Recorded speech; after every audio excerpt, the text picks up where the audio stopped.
नमस्ते साथियों, स्वागत है आप सभी का साइंस बाय राकेश केतन पर। मैं हूं राकेश केतन। तो चलिए शुरू करते हैं आज की कक्षा।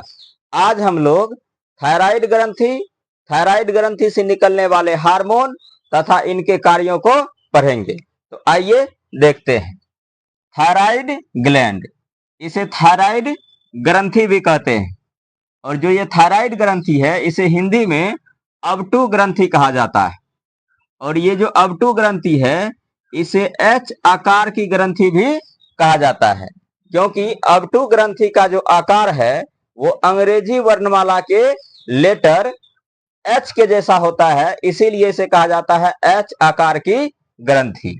नेक्स्ट पॉइंट देखिए, इसे बटरफ्लाई ग्लैंड भी कहा जाता है। ये जो थायराइड ग्रंथि है इसका आकार तितली के जैसा होता है, तो तितली नुमा संरचना होने के कारण इसे बटरफ्लाई ग्लैंड भी कहते हैं। नेक्स्ट पॉइंट देखिए, ये जो थायराइड ग्रंथि है आपके श्वास नली, जिसे इंग्लिश में कहते हैं विंड पाइप, के दोनों तरफ होता है। जैसे आप ये देखिए, ये आपका श्वास नली है जिसे कहते हैं ट्रेकिया। बायो के टर्म में श्वास नली को ट्रेकिया कहा जाता है। तो ये जो ट्रेकिया है, इस ट्रेकिया के दोनों तरफ ये जो आप संरचना देख रहे हैं ये थायराइड ग्रंथि का है। तो ये जो आपका श्वास नली है, तो श्वास नली के दोनों तरफ पाया जाता है आपका थायराइड ग्रंथि। तो श्वास नली के दोनों तरफ होता है। श्वास नली को बायो के टर्म में क्या कहते हैं? ट्रेकिया कहते हैं। ये जो अबटू ग्रंथि है, तो अबटू ग्रंथि को बाइलोब्ड ग्लैंड भी कहते हैं, दोहरी पाली युक्त ग्रंथि, क्योंकि जो थायराइड ग्रंथि है दो पालियों में है। तो देख लीजिए, ये ट्रेकिया है और ट्रेकिया के दोनों ओर थायराइड ग्रंथि है, एक इधर से एक इधर से, इस मतलब ये जुड़ा हुआ है, तो दोनों तरफ से है, इसीलिए इसे कहा जाता है बाइलोब्ड, यानी कि दोहरी पाली युक्त ग्रंथि। नेक्स्ट पॉइंट देखिए, अबटू ग्रंथि की दोनों पालियां एक प्रकार के संयोजी उत्तक इस्थेमस से जुड़ी रहती है। ये जो अबटू ग्रंथि है यानी कि थायराइड ग्रंथि है, एक विशेष प्रकार के उत्तक यानी कि टिश्यू से जुड़ी हुई है। तो ये एक विशेष प्रकार का टिश्यू है जिससे ये कनेक्टेड है थायराइड ग्लैंड, जिसे कहा जाता है इस्थमस। तो इस्थमक नामक टिश्यू यानी कि उत्तक से आपका थायराइड ग्रंथि कनेक्टेड रहता है, यानी कि जुड़ा हुआ होता है। नेक्स्ट पॉइंट देखिए, पीयूष ग्रंथि से निकलने वाला हार्मोन टीएसएच का पूरा नाम होता है थायराइड स्टिमुलेटिंग हार्मोन। थायराइड ग्रंथि को T3 hormone, T4 hormone, थायरोकेल्सिटोनिन hormone निकालने के लिए सक्रिय करता है। ये जो पीयूष ग्रंथि से निकलने वाला हार्मोन है टीएसएच, ये टीएसएच जो है ये पीयूष ग्रंथि से निकलता है और आकर के थायराइड के ऊपर गिरता है। जब थायराइड के ऊपर गिरता है ये टीएसएच हार्मोन, तो उस स्थिति में थायराइड ग्रंथि जो है वो सक्रिय हो जाती है, ताकि थायराइड ग्रंथि खुद से निकलने वाले जो हार्मोन है उसको निकाल सके। तो जब टीएसएच पीयूष ग्रंथि से निकल करके थायराइड ग्लैंड पर गिरती है, तो तब जाकर के थायराइड ग्रंथि T3 हार्मोन, T4 हार्मोन और थायरोकेल्सिटोनिन हार्मोन को स्रावित करती है। थायराइड ग्रंथि से निकलने वाले ये हार्मोन थायराइड ग्रंथि के मुख्य रूप से दो भागों से निकलता है। एक भाग को कहते हैं थायराइड वेसिकल्स, थायराइड पुट्टिका, और दूसरे भाग को कहा जाता है सी सेल्स, सी कोशिकाएं। इन दोनों भागों से थायराइड ग्रंथि मुख्य रूप से हार्मोन का स्रावन करती है। इनमें से जो थायराइड वेसिकल्स है ये दो हार्मोन का स्रावन करता है, T3 हार्मोन और T4 हार्मोन, और जो सी सेल्स है वो एक हार्मोन का स्रावन करता है जिसे कहते हैं थायरोकेल्सिटोनिन हार्मोन। आइए देखते हैं।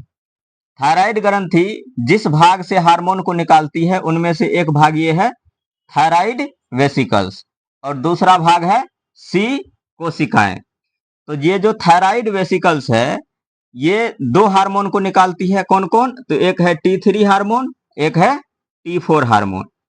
T3 हार्मोन का पूरा नाम होता है ट्राई आयोडो हार्मोन। ये जो ट्राई आयोडो हार्मोन है अर्थात T3 हार्मोन है, ये आयोडीन के 3 मॉलिक्यूल्स यानी कि 3 अणु प्लस टायरोसिन अमीनो अम्ल के मिलने से बनता है। यानी कि जो T3 हार्मोन है, आयोडीन के 3 अणु, 3 मॉलिक्यूल्स और टायरोसिन अमीनो अम्ल, जब ये दोनों मिल जाता है तो फिर T3 हार्मोन बनता है। अगला देखिए T4 हार्मोन। T4 हार्मोन का पूरा नाम होता है टेट्रा आयोडो हार्मोन। ये जो टेट्रा आयोडो हार्मोन है, इसका नाम होता है थायरोक्सिन हार्मोन। T4 हार्मोन को ही कहा जाता है थायरोक्सिन हार्मोन। इसका निर्माण कैसे होता है? इसका निर्माण होता है आयोडीन के 4 मॉलिक्यूल्स यानी कि 4 अणु और टायरोसिन अमीनो अम्ल के मिलने से। T4 हार्मोन आयोडीन के 4 मॉलिक्यूल और टायरोसिन अमीनो अम्ल के मिलने से बनता है T4 हार्मोन। ये जो T3 हार्मोन है, T3 हार्मोन मात्र 20% निकलता है और अधिक सक्रिय होता है, ज्यादा सक्रिय होता है। जबकि T4 हार्मोन जो है वो 80% निकलता है लेकिन कम सक्रिय होता है। यानी कि T3 हार्मोन कम निकलता है लेकिन ज्यादा सक्रिय होता है और T4 हार्मोन ज्यादा निकलता है लेकिन कम सक्रिय होता है। तो चूंकि T3 हार्मोन जो है वो 20% निकल रही है और T4 हार्मोन जो है वो 80% निकल रही है, तो कम कौन हुआ? T3 hormone. अधिक कौन हुआ? T4 hormone. लेकिन ये कम निकलने के बावजूद भी ये ज्यादा सक्रिय है T3 हार्मोन, और T4 हार्मोन अधिक निकलने के बावजूद भी कम सक्रिय है। ये जो थायराइड वेसिकल्स है, ये शरीर के अंदर आयोडीन की मात्रा का नियंत्रण करता है। और ये जो T3 और T4 हार्मोन है, T3 और T4 हार्मोन मिलकर के थायराइड हार्मोन का निर्माण करता है। जब T3 हार्मोन और T4 हार्मोन आपस में मिल जाते हैं तो फिर थायराइड हार्मोन बनता है। और सी सेल्स जो है वो थायरोकेल्सिटोनिन हार्मोन का स्रावन करती है। थायराइड ग्रंथि की जो सी सेल्स होती है वो थायरोकेल्सिटोनिन हार्मोन का स्रावन करती है।